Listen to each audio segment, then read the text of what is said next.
All right. So I've relocated into a different room because there's a really intense game of Minecraft happening in the other room with my son and his friends on their devices in separate homes. But hopefully we can talk about Stonewall here without too much interruptions. So we've got two clips that are awesome for setting up the Stonewall riots and then looking at what happens after the Stonewall riots. But that film doesn't do a very good job of actually, I can't find a good kind of like short clip about Stonewall itself because it, I didn't want you to have to spend too much time watching films. So I'm going to explain it to you uh, as I would if we were in class. So and in class I do show the two clips that you've got here. So the first clip, what I like about that one is it sets up what life was like for LGBTQ people prior to Stonewall, and the second clip sets up what life was like after the Stonewall riots. So as the clip notes, um, there were all sorts of ways to criminalize homosexuality. You had to um, they would police would raid bars, and if there was like indecent behavior and two women dancing together or two men dancing together or kissing could have been deemed indecent, and you get arrested, and then your name would be published in the newspaper, and it would note where you had been arrested, and it would be basically a public outing, and you're going to lose your job, your family, right? Because people associate homosexuality with sickness in this period. And so um, it was June of '69, and it's all these other movements have been happening. It's also summer. Tempers are like more likely to erupt. And so the police show up to the Stonewall bar and they began arresting people, as typically happened. But this time, it didn't go the way it usually did. Usually, the police officers would check your ID, and if you'd been engaged in this law breaking activity of homosexuality, you would they'd put you in the paddy wagon and you'd be sent to jail.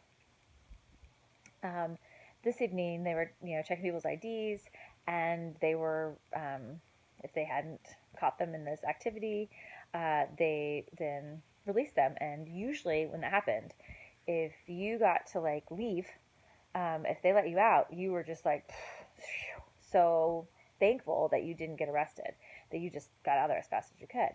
But this night, again, for whatever reason, as people were told to leave, they started congregating outside the bar. And they filled up several of the paddy wagons.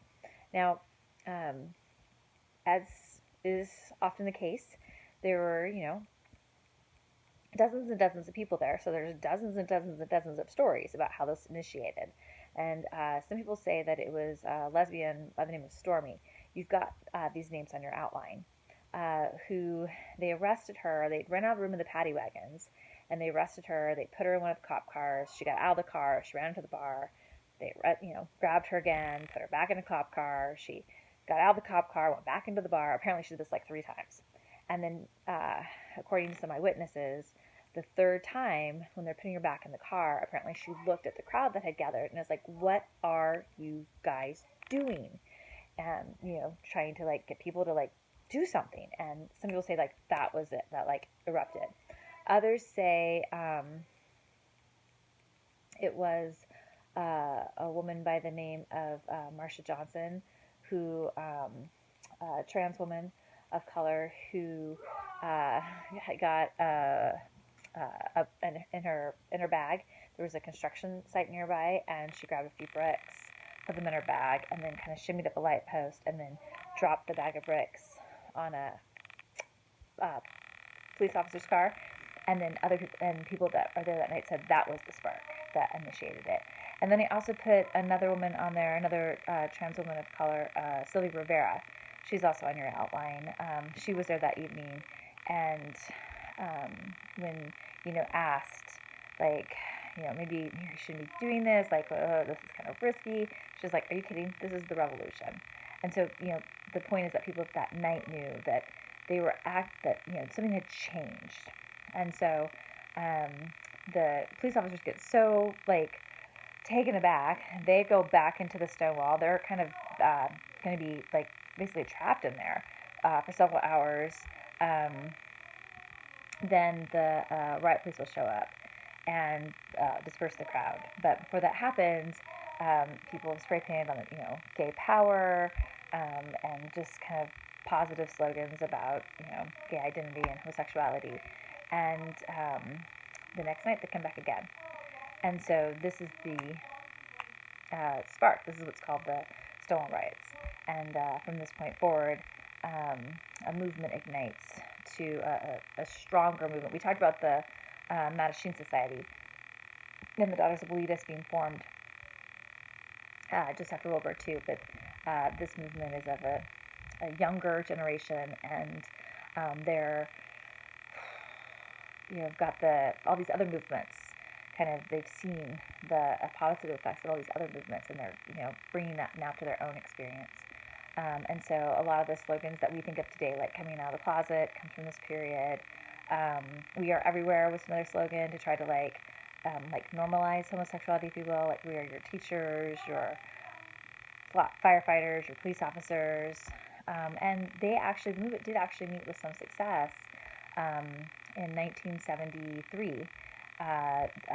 Homosexuality will be taken off the DSM, the manual that's connected with like mental illnesses. Homosexuality will be removed from that. We will see, though, when we get to the 1980s, that there is going to be a backlash to a lot of the social progress that was made in the 60s. So we'll see a backlash to this when we get to the 80s, but we can be positive right here in the late 60s, early 70s, and the gay rights movement is meeting with some success. All right, if you've got any questions, put those in the discussion module. Take care.